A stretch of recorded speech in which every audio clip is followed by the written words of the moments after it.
मला होता, परंतु अजूनही विद्यार्थ्यांच्या बऱ्याच मागण्या आहेत. त्यांनी थोडक्यात सांगतो आणि काही विद्यार्थ्यांच्या मागण्या एक्सप्लेन करतील.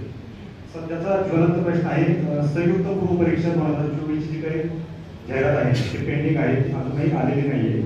तर ती जाहिरात लवकरात लवकर आली पाहिजे, कारण विद्यार्थी याच्यातून देशभार होत आहे आणि आर्थिक आणि मानसिक समस्याला सामोरे जात आहे. तर ती जाहिरात लवकर येणं ही एक मागणी आहे. त्याच्यानंतर सध्या राज्यामध्ये PSIच्या 2,500 रिक्त जागा आहेत ज्या RTIच्या मार्फत मागितलेल्या आहेत. तर विद्यार्थ्यांची मागणी आहे की समोर इलेक्शन आहे, डिले झाले तर 1,000 जागांची जर जाहिरात आली तर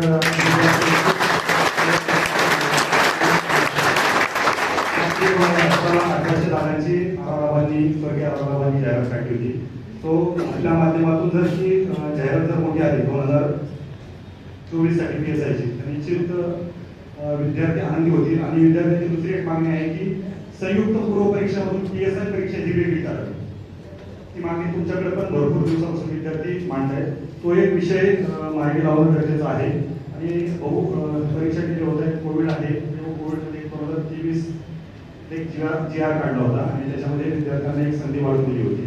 तर या विद्यार्थ्यांना जे एजबार झाले, परीक्षा डिले झाल्यामुळे जे एजबार झाले, कोविडमुळे जे एजबार झाले, तर विद्यार्थ्यांनी 2 संधी मिळाव्यात अशी विद्यार्थ्यांची मागणी आहे. त्याचा एक पाठपुरावा आपण करावा अशी विद्यार्थ्यांच्या वतीने विनंती करतो. त्यानंतर डिपार्टमेंटल PSIची जी काही मागणी आहे विद्यार्थ्यांची, आदरणीय तत्कालीन DJ संजय पाटील सरांनी डिपार्टमेंटल PSI परीक्षा केली होती, परंतु त्यानंतर रजनीश सर आल्याच्या नंतर त्यांनी पुन्हा अशी मागणी केली की आम्हाला अनुभवी PSI देखील गरजेचे आहे. त्याच्यामुळे त्यांनी तो प्रस्ताव मांडला की डिपार्टमेंटल PSI ची भरती पुन्हा व्हावी, परंतु तो प्रस्ताव अजून पुढे गेलेला नाहीये. त्यासाठी एक आपल्याला पाठपुरावा करायचा आहे. त्यानंतर भाऊ आता पाहिलं होतं आपण की राज्यसेवेची परीक्षा कृषीच्या जागा ऍड करून परीक्षा पुढे ढकलण्यासाठी आंदोलन झालं आणि परीक्षा पुढे ढकलली, परंतु काहीच नाही. परीक्षा लवकरात लवकर होणं गरजेचं आहे, कारण ऑलरेडी 4 वेळा ती परीक्षा पुढे गेलेली आहे आणि कृषीसोबतच इतर देखील संवर्गाची पदं त्यात ऍड करणं गरजेचं आहे. त्याच्यासाठी देखील आपल्याला पाठपुरावा करायचा आहे. हो, मागच्या वर्षी जवळपास 10,000 पदांची जाहिरात झाली, परंतु त्याच्यामध्ये 8,000 पदांची लिखित पदांची जाहिरात होती आणि त्याच्यासाठी स्किल टेस्ट होती. त्या स्किल टेस्टमध्ये 4 जुलैला एक दिवस टेक्निकल प्रॉब्लेम आल्यामुळे ती 1 दिवसाचा प्रॉब्लेम झाला आणि विद्यार्थी मॅटमध्ये गेले. आणि TCSने तो अहवाल MPSCला पाठवणं गरजेचं होतं, तो अजूनही पाठवत नाही. 8,000 विद्यार्थी रिझल्टच्या प्रतीक्षेत आहे. तो एक मुद्दा आपण फक्त MPSCला फोन केला तर होऊ शकतो. त्याच्यानंतर 2021 ची 2021, 22, 23 आणि 24 PSIची सलग परीक्षा आहे. कोविडमुळे थोडंसं पुढे गेलं. 2021 ची वेटिंग लिस्ट प्रकटलेली आहे. जर 2022 ची जर वेटिंग जनरल मेरिट लिस्ट आणि रिझल्ट लागला तर 2021 ची वेटिंग लिस्ट लागणार नाही आणि त्या विद्यार्थ्यांवरती आणले होते. GR आहे त्याच्यामध्ये 1 वर्षाची जी अट आहे तर तो GR रद्द केला तर त्या विद्यार्थ्यांवरती अन्याय होणार नाही. कारण जर ते झालं 2022 ला तेच होईल आणि 2023 ला देखील तेच होईल. त्याच्यामुळे तो GR रद्द होणं गरजेचं आहे. 2021 ला जी परीक्षा झाली त्याचं जॉईनिंग अजूनही नाही. जे ऍडव्हर्टाइज झाली 2021 ला, प्रिलिम झाली 26 फेब्रुवारी 2022 ला, मेन झाली जुलै 2022 ला, ग्राउंड झालं 2023 ला, रिझल्ट झाला 30 मे 2024 ला. 4 वर्षाची प्रोसेस अजूनही वाट पाहत आहेत. समोर बसलेले PS आहेत, त्यांना जॉईनिंग, त्यांना ट्रेनिंगला जायचं, परंतु त्यांना कुणीच दाद देत नाही सध्या. तो एक विषय आपल्याला मार्गी लावायचा आहे. 2022 ची परीक्षा झाली, फक्त आता प्रोव्हिजनल जी काही लिस्ट आहे ती येणं गरजेचं आहे. ज्यांना गुलाब तळाला मोकळे होतील कुठेतरी त्यांच्यावर PSI म्हणून टाकावं लागेल, त्यासाठी पाठपुरावा करणं गरजेचं आहे. आणि आता 2023चं फिजिकल हे एका पाठोपाठ एक परीक्षा आल्यामुळे हा सगळा गोंधळ झाला आहे. 2023चं फिजिकल आणि त्यांना 2 टाइम फिजिकल करावं लागतं आणि अजून तारीख माहिती नाही. त्याच्यामुळे रोजची जी काही मेहनत आहे ती काढण्यासाठी आपल्याला फिजिकल लवकरात लवकर घेण्यासाठी देखील मागणी करायची. नगर परिषदची जॉईनिंग अजून आलेली नाही. 2023 ऑक्टोबर 2023 ला परीक्षा झाली, रिझल्ट फेब्रुवारी 2024 ला लागला, पण अजूनही त्याचं जॉईनिंग नाही आहे. तर काही जिल्ह्याचे तलाठी असतील, औषध निर्माण अधिकारी असतील, आरोग्य सेवक असतील, त्यांचा रिझल्ट लागला तर त्यांना नियुक्तच नाही. त्यांचा देखील प्रश्न आहे. डिपार्टमेंटल PSI 2023च्या मुख्य परीक्षेचं टाइम टेबल अजून त्यांनी दिलेलं नाही. त्याच्यावर त्यांनाही नियोजन करता येत नाही, कारण डिपार्टमेंटल PSI त्यांना अभ्यासासाठी थोडंफार सुट्टे घेऊन नियोजन करावं लागतं. त्यांचं जर टाइम टेबल आलं त्यांचं ते मॅनेजमेंट करता येईल. त्याच्यानंतर MPSC मार्फत झालेल्या सिव्हिल इंजिनिअरिंग मुख्य परीक्षा 2023चा निकाल 9 महिन्यापासून प्रकटला आहे. स्किल आपल्याला पाठपुरावा करायचा आहे. त्याच्यामध्ये शिक्षक भरतीचे 2-3 विषय आहेत ते एक जण एक्सप्लेन केले. पण तत्पूर्वी महाराष्ट्र अन्न व औषध प्रशासन सेवा मुख्य परीक्षा 2023चा निकाल अजूनही लागला नाही. 23 मध्ये परीक्षा झाली परंतु निकाल अजून लागले नाही. त्याच्यामध्ये आरोग्य सेवेचा 50% निकालाचा एक विषय आहे ते विद्यार्थी एक्सप्लेन करतील. एक 4-5 विषय आहेत भाऊ की मला वाटतं की विद्यार्थ्यांनी एक्सप्लेन केलेलं बेटर आहे. फक्त विषय 1 मिनिटामध्ये एक्सप्लेन करा, जास्त वेळ घालू नका. शिक्षक भरतीचा एक ज्वलंत विषय आहे एक्सप्लेन करते. महाराष्ट्र शासनाने 2022 रोजी शिक्षण पात्रता परीक्षेच्या माध्यमातून 21,000 पदांची भरती करण्याची जाहिरात दिली पीटी पोर्टल मार्फत. त्यामध्ये ज्या विद्यार्थ्यांना पोस्टिंग भेटली पहिल्या राऊंडमध्ये 13,000 सगळे टोटल 13,000 विद्यार्थ्यांना पोस्टिंग भेटली आणि त्या पोस्टिंगमध्ये ते विद्यार्थ्यांना 16,000 मानधनावर नोकरी करावी लागते. ते आहेत कुणी गडचिरोलीचं आहे त्याला कोकणात ड्युटी लागली किंवा कुणी कोकणातला आहे त्याला गडचिरोलीची ड्युटी लागली. ज्या मेरिटनुसार ज्या प्रवर्गानुसार त्यांना हे भेटलं जागा होत्या तिथं संधी भेटली शिक्षक म्हणून. एक वेतन वाढ म्हणजे शिक्षक सेवक जे पद आहे 2002 ला स्वर्गीय विलासराव देशमुख साहेबांनी आणलं आणि ते शिक्षण सेवक रद्द करून 16,000 एक शेतमजुराला सुद्धा 500 रुपये पगार आहे शेतामध्ये आणि त्या पगार वेतनावर शिक्षक काम करतात. त्यांचा आर्थिक भार दवाखाना वेगवेगळे प्रॉब्लेम्स असतील.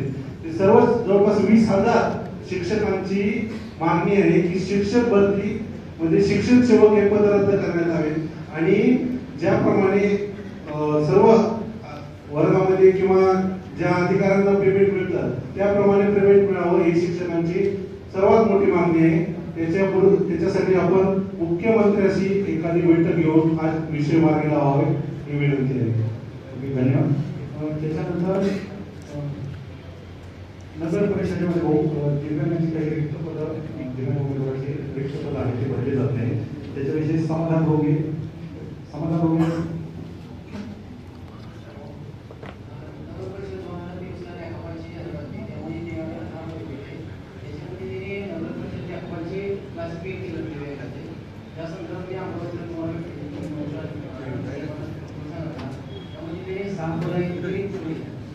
क्लासिफिकेशन केलेलं आहे. 2018 मध्ये 12 रिक्त होते.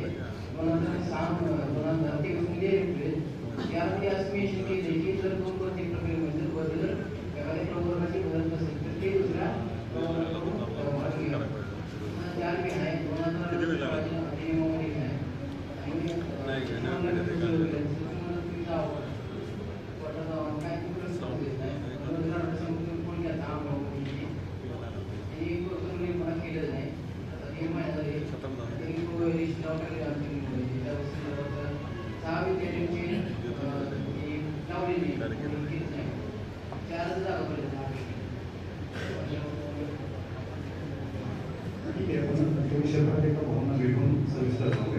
त्यानंतर भाऊ एसटी 2022 ची परीक्षा झाली. अनुदान जॉईनिंग दिलेली आहे. तो एक विषय आपल्याला घ्यायचा आहे.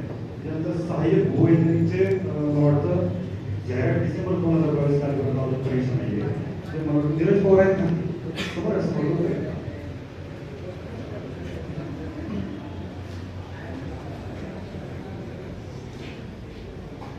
माईक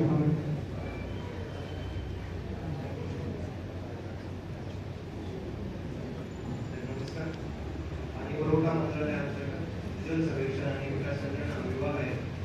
तर या विभागात 37 पदांसाठी सदरची जाहिरात डिसेंबर 2022 मध्ये आलेली आहे. तर आज जवळपास 1 वर्ष 8 महिने झाले आणि एपीएससी कडून अजून वेळापत्रक जाहीर झाले आणि हे जे पद आहे जी भरती होते आता ही भरती जवळपास 2013 मध्ये पहिल्यांदाच होते. तर अजूनपर्यंत पेपर सगळ्यांचे निवेदन आपल्याकडे आहे त्याच्यावरती आपण पाठपुरावा करा. आणखी एक मागणी आहे. आरोग्य सेवेचं एक पद आहे तर त्याला हाय क्वालिफिकेशन चालत आहे. तुम्ही जास्त शिकलात म्हणून त्यांना घेतलं जातं. कांचन काळे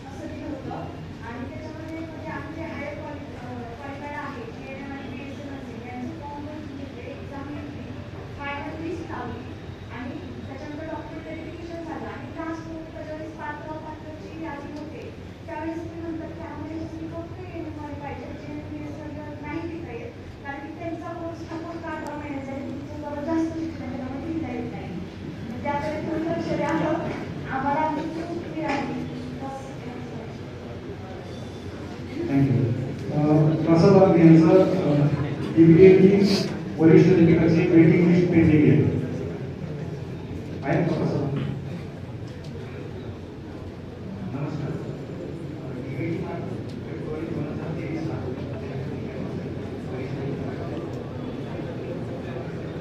DBT मार्फत वरिष्ठ लेखकाची फेब्रुवारी 2023 ला जाहिरात केली आणि ऑक्टोबर 2023 ला एवढी प्रतीक्षा यादी पण लागलेली आहे. आता जवळजवळ 11 महिने होत आलेले आहेत. पण जे प्रतीक्षा यादीतील मुलं आहेत त्यांना आणखी कागदपत्र पडताळणीसाठी बोलवलं म्हणजे आम्ही ज्यावेळेस मुंबईला गेले आहे तिथं पण गेलो. कोणत्याही महाज्योतीचा विषय या ना. वारंवार नक्की लवकर होईल. जवळजवळ आता 11 महिने झाले. काही कारवाई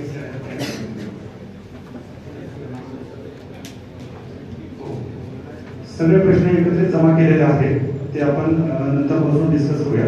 तो एक डिपार्टमेंटल PSIचा विद्यार्थ्यांचा एक प्रश्न आहे. समोर या ना. हॅलो साहेब, एक लास्ट सर्वांचा शिक्षक भरतीचा प्रश्न आहे. 2017चा आहे. 2017ला 50% पदकपात रद्द केली होती आणि जी भरती प्रक्रिया अजून आहे, ज्याचं जवळपास 7 वर्ष झाली. विधिवत विभागाकडे जवळपास 4,500 जागांचं मंजुरीसाठी ते गेलेलं आहे चव्हाण मॅडमकडे. तर त्याचा क्रमांक आहे संख्येनं प्रकरण क्रमांक 390 ही ऑफिस 8349 चव्हाण मॅडमकडे ते प्रकरण गेलेलं आहे विधिवत विभागाच्या मंजुरीसाठी. तर आपले मार्फत ते त्याचा पाठपुरावा होऊन त्या 2017ची पदकपात रद्द झालेली आहे, परंतु त्या जागा पूर्ण येऊन त्याची भरती व्हावी अशी आपल्याला विनंती आहे. हे 2022चा एक मुद्दा आहे की 10%ची पदकपात रद्द केली होती रोस्टर घोटाळ्यासंदर्भात. तर त्या पण जागा भरपूर रिक्त आहेत आणि सेकंड फेजला काय होतंय की बिंदुना मोरे आणि रोस्टर पूर्ण नसल्यामुळं मुलांना ज्या जागा अपेक्षित आहेत त्या येत नाही. आणि आता युवा मुख्यमंत्री कार्य प्रशिक्षण योजनेच्या आधारे काय केलं जात आहे, 6 महिन्यांसाठी कंत्राटी भरती वेगळ्या मार्गाने भरली जात आहे. तर या कंत्राटी भरतीमुळे काय होते, बिंदू वठवले जात आहेत. आणि कुठं आम्ही जिल्हा परिषदला गेलो, कुठं गेलो मागणी करायला, तर तिथं ते बिंदूच उपलब्ध नाही म्हणतात, कारण मुख्यमंत्री युवा प्रशिक्षण कार्यक्रम हा ते या वेगळ्या मार्गाने कंत्राटी भरती दाखवली जात आहे. त्यामुळे या बिंदू वठवले जात आहेत. जवळपास 30,000 जागा ह्या दुसऱ्या टप्प्यात यायला हवे. तर तो एक मुद्दा आहे, तो आपण सोडवावा अशी आपल्याला विनंती आहे. डिपार्टमेंटलच्या कॅन्डिडेटचा एक विषय आहे. जय सर. तर माझं नाव प्रकाश रेड्डी, निवड पुणे सर. तर खात्यानंतर परीक्षा पूर्वपरीक्षा झालेली आहे सर. ही सर्व आम्ही पोलीस मार्गाने गेली होती सर. त्यानंतर MPSCचा निकाल लावला, त्यामध्ये आम्हाला ओव्हरेजमुळे अपात्र करण्यात आले सर. सरळ सिटला 2 वर्षाची कोरोनामुळे 2 वर्ष स्थितीला दिली होती सर. ते आम्हाला लागू केली नाही, त्यामुळे आम्हाला ओव्हरेजमुळे अपात्र करण्यात आले सर. तर ते 2 वर्ष स्थितीत नव्हते ती सर आम्हाला लागू करण्यात यावी सर.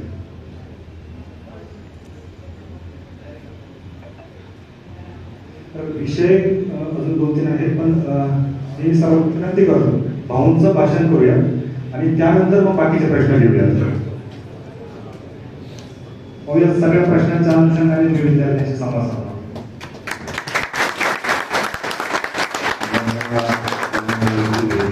जे आता अधिकारी आणि कर्मचारी होणार त्या सर्वांचं मी अभिनंदन करतो. खास करून उद्धवला PSI व्हायचं होतं, त्याचा गेम चुकला, त्याला संपदामध्ये जाऊन बसला. आता त्यालाच वरती उचलतोय आणि एक नवीन पोस्ट आपण काढतोय. त्या स्पर्धा परीक्षेतल्या विद्यार्थ्याचा समन्वयक म्हणून एक अधिकारी म्हणून त्याची नियुक्ती करायची आहे.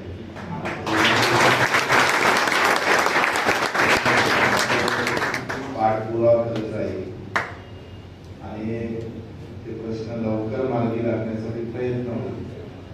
मला आठवतंय का एवढे मॅसेज 2 प्रकारचे लोक आहेत. महागाईकडे निवेदन याचा माझे पत्र तयार करून डायरेक्ट पत्र सहीसाठी ठेवून जातात. एकदा मुख्यमंत्र्यांकडे म्हणजे एवढ्या पत्रावर सह्या असतं का? आम्ही सगळे रिमार्क घेतले गव्हर्नमेंट कायद्याच्या संदर्भात असेल, मला वाटतं MPSCच्या संदर्भात असेल, आणि सगळ्यात महत्वाची गोष्ट 25% आपण त्याला यश आलं म्हणजे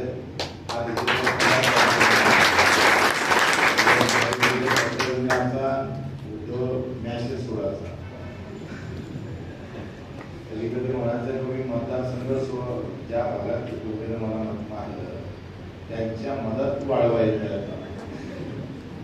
ते उलट ते जे लोक मत मारणारे आहेत त्यांचे काम थांबले तर खूप मला अडचण निर्माण होईल. असं पण आता बऱ्यापैकी काही प्रश्न निकाली लागले, पण यांनी जे मागणीची यादी वाचून दाखवली मला वाटते मलाच असं वाटून आलं मलाच परीक्षेला बसवं लागलं. एवढे बरोबर सगळं वाचून दाखवलंय, जेवढे प्रश्न सुटले त्यापेक्षा जास्त शिल्लक आहे. आणि याच्यासाठी आम्ही लगेच सगळ्यांना सांगायची गरज नाही.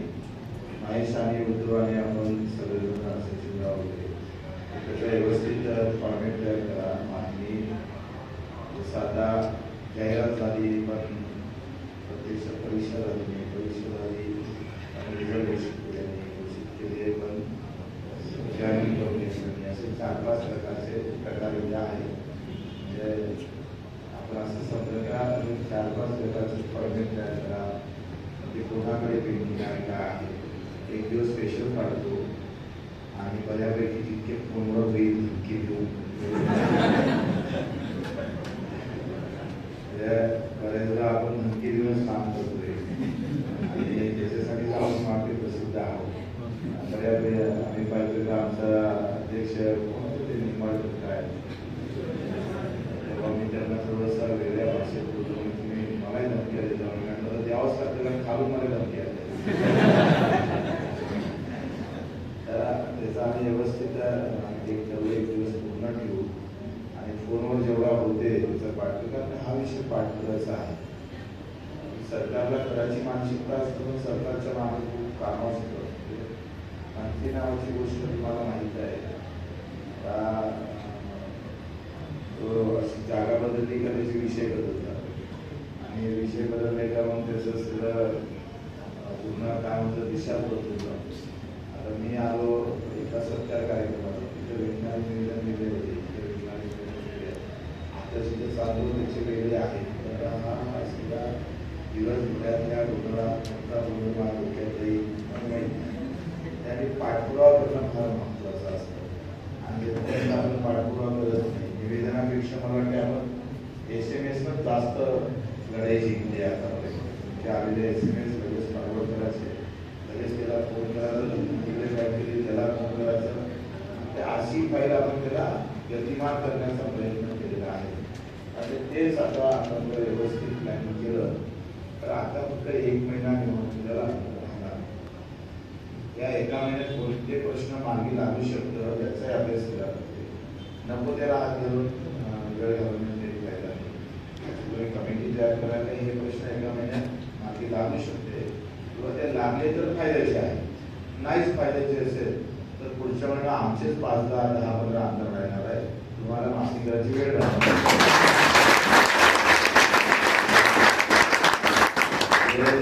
आता अधिकारी झाले तर त्यांच्यासाठी खास करून एखाद्या आमदाराचा फोन नाही घेतला तरी चालत पण सामान्य माणूस वापर जाता कामा नाही.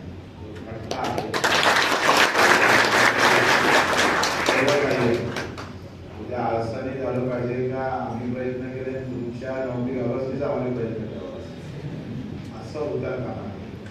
कारण मी प्रशासनामधला प्रचंड संघर्ष करून माझ्यावर 350 गुन्हे आहे त्यातल्या 250 गुन्हे हे अधिकारी कर्मचारी महाराजांचेच आहेत.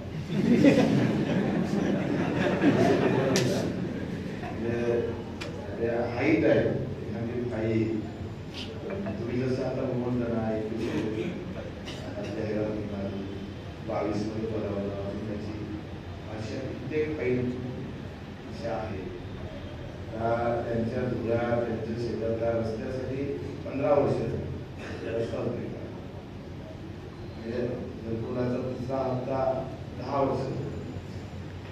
तर या गरिबासाठी ते खूप मला वाटते त्याचं जीवन असतं आणि असं होऊ नये. आम्ही जे काही अडचणी घेतल्या त्या कोणाच्याही समोर कधीही आवश्यक आहे पहिलं काळजी घ्या. एखाद्या देवाचा कोणाचा फोटो लावायचा एखाद्या झोपडीतल्या गरीब माणसाचा फोटो तुमच्या त्या देवाला कसा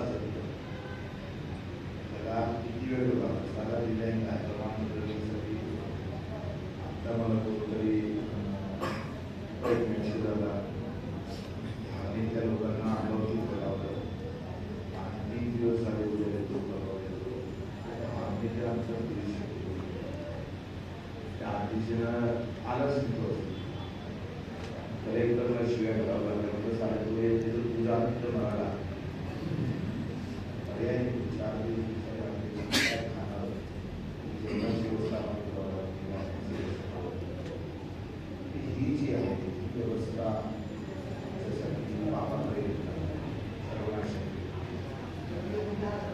काही झालं तरी चालेल मन हे आम्ही सर्वांसाठी पाहिजे अधिकारी झाला परिवार आता थोडा आनंद झालेला असेल त्याला एक वेगळ्या आशा लागलेला असेल त्याच्या मनातले आईवडिलांच्या मनात वेगळे विचार सुरू झाले असेल त्या आनंदाला कुठेही मला वाटते फार महत्वाचा आहे नाहीतर दोघे नवरा बायको नोकरीवर असते ते बापा दोन कुसूर जाते तर जाते हे प्रभू पाठवत नाही एवढी बदमाश आहे स्वतः पाहिजे म्हणजे दोघं दोन पगारी असल्यावर जर वडिलांची अवस्था जर आपण पाहत नसेल तर मला वाटतं ते फार चुकीचं होईल. दोन गोष्टी सामान्य माणूस आईवडील भाऊ ज्या शाळेत तुम्ही प्राथमिक शिक्षण घेतलं त्या शाळेवर वर्षातून एकदा विजिट तरी द्या किमान 1000 रुपये त्या शाळेत आठवड्यातून टाका पण त्या शाळेचं जिथून मी सुरुवात केली माझ्या शिक्षणाची माझ्या आयुष्याची सुरुवात केली बीडमधल्या एका गावातले 3 कलेक्टर आहेत ती शाळा आज पडली आहे तर असं नाही व्हायला त्याची ही भान आपण जीवन म्हणजे हा एक भाग असतं एवढं मात्र नक्की तर तुम्हाला खायचं कुठं नाही खायचं एवढं तर भान ठेवलं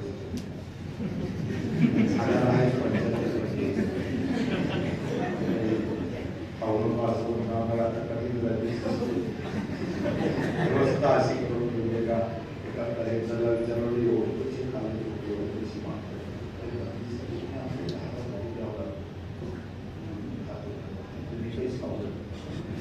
त्याचा म्हणजे सामान्य माणसाला कोण देते म्हणजे पत्नीसाठी पाहिजे म्हणून दुसऱ्याच्या खिशातले पाणी साधा रॉकेलचा भ्रष्टाचार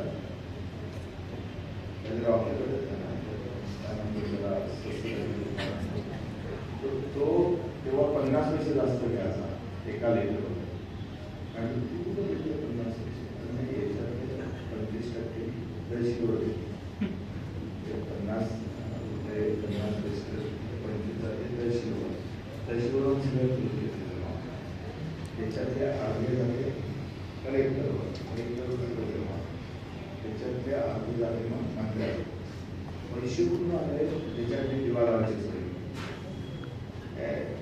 काही परिस्थितीत असं वाटतं का अब्दुल कलाम परवडला असे नालायक आहे म्हणजे 50 पैसेची वर्गणी 50 पैसेची वर्गणी मंत्र्याच्या पर्यंत जावं हे ऐकून तर ऐकत झालं म्हणजे खूप कठीण काम आहे असो पण तुम्ही अधिक चांगली सर्व्हिस तुमचं नाव तुमच्या जवळून माणूस आला तो तुमचं नाव घेऊन मंदिरातला देव जागावर का नाही माहीत नाही पण मला अनुभव आहे मी दिव्यांगाचं काम केलं तर आजही त्यांच्या आशीर्वादावर प्रचूर आमदार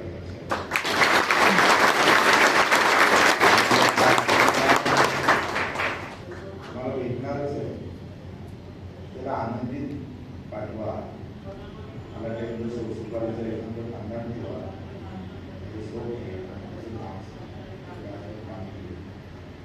आता तुझं काम असं म्हटलं तर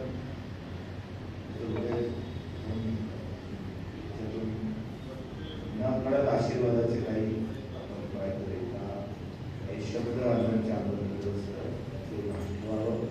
आपल्या सर्वांना शुभेच्छा देतो पुढची जबाबदारी तुम्हाला सगळ्यांना मला जावं लागते कारण सगळं सारखे कोण आहे आपल्या सर्वांचे आभार जय हिंद जय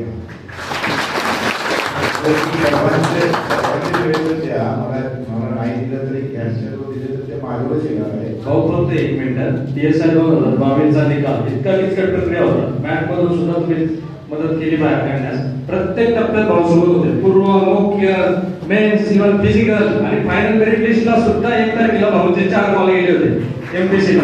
लक्षात ठेवा. 22चे सगळे पेसा झालेले बरोबर या. 22चे सगळे पेसा झालेले बरोबर या.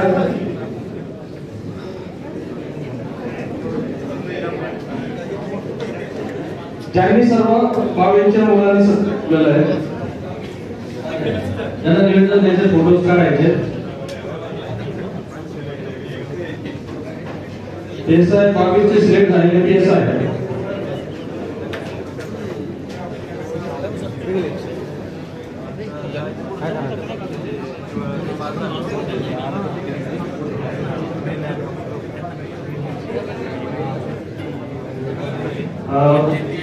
जो आपल्याला प्रसिद्ध जॉईनिंग असेल आयुक्त रानडे साहेबांनी कॉल करायचा पुढची माहिती.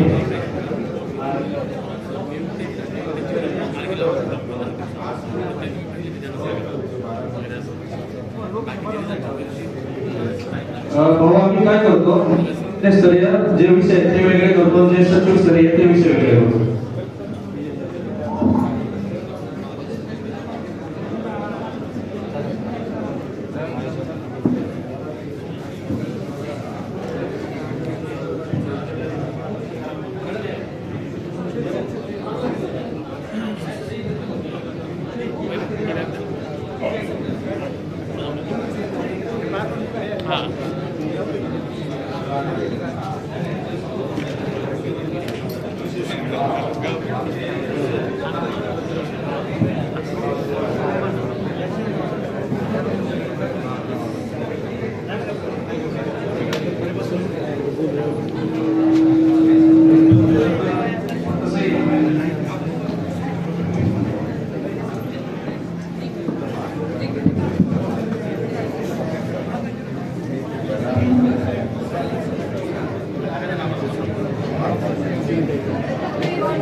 उद्योगाला मेसेज करा, त्या अधिकाऱ्याला फोन करा.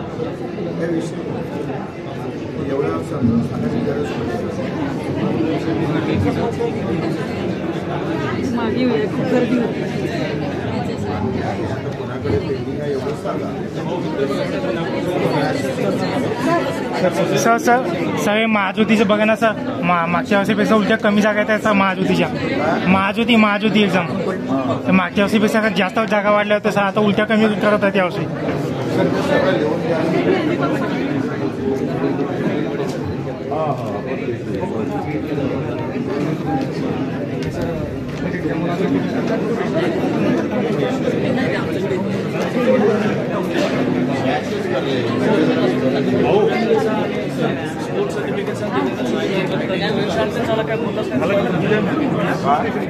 फेक सर्टिफिकेट स्पोर्टचे आणि दिव्यांगांचे पोर आहेत, त्या पोरांना पाठवून यायला लागले, बळ यायला लागले की तुम्ही आता एखादं 20 लाख रुपये भरून एखादा नोकरी लागली, मी माझ्या भावाला लावेल, मी माझ्या बहिणीला लावेल, मी माझ्या अजून कोणाला लावेल, त्या लोकांना बळ यायला लागले. कलेक्टर ऑफिसवर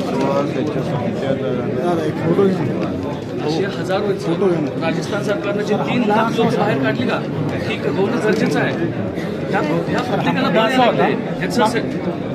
शासन काळामध्ये ना आपल्या मुख्यमंत्री साहेबांनी कोरोना काळात ज्या मुलांची वय संपले त्यांच्यासाठी GR कडून सवलत दिली होती सर. हे आता दिलं ना, हो दिलंय आणि सर आतापर्यंत म्हणून त्याच्यामध्ये माझी नियुक्ती झाली आणि त्याने ग्रुप माझ्या मित्रांनी जे आहे ना नाव टाकलं आणि त्रास दिला, काढून टाकलं. कोण अधिकारी त्रास देतो? आपण जी यादी आता केली ना, दिव्यांग आयुक्तांना यादी डिक्लेअर झाली 30 ते 40 जण आहेत, ते खरे दिव्यांग आहेत, त्यांच्या डॉक्युमेंट आपल्याकडे आले, त्यांची यादी आपण एक पत्र देऊन घेऊ. ते पत्र देऊन यादी करून मला ते द्या. आरू आहे का? मी करतो सर. आले माझ्याकडे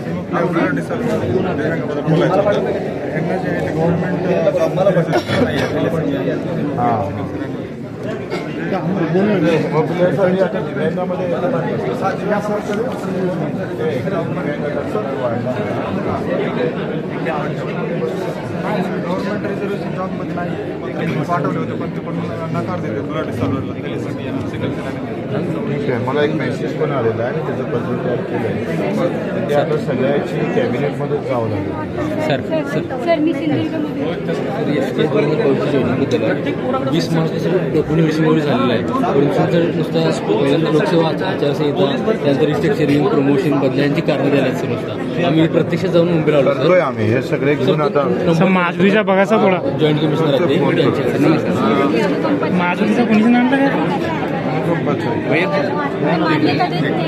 अर्ज कुठं आहे मला ताई माझा नंबर आहे तुमच्याकडे मला मेसेज करा. साहेब काय करू नका उद्या करा. ताई मला मेसेज करा. मागच्या वर्षीपेक्षा जागा कमी झाल्या उलट्या महाजुती. कवळे साहेबांना फोन लावा सांगा. कोणते राजेश कवळे साहेब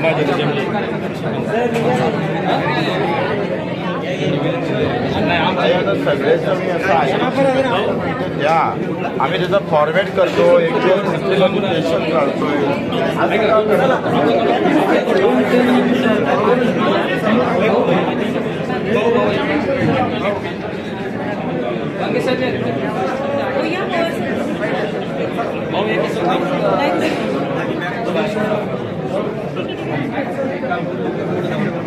एक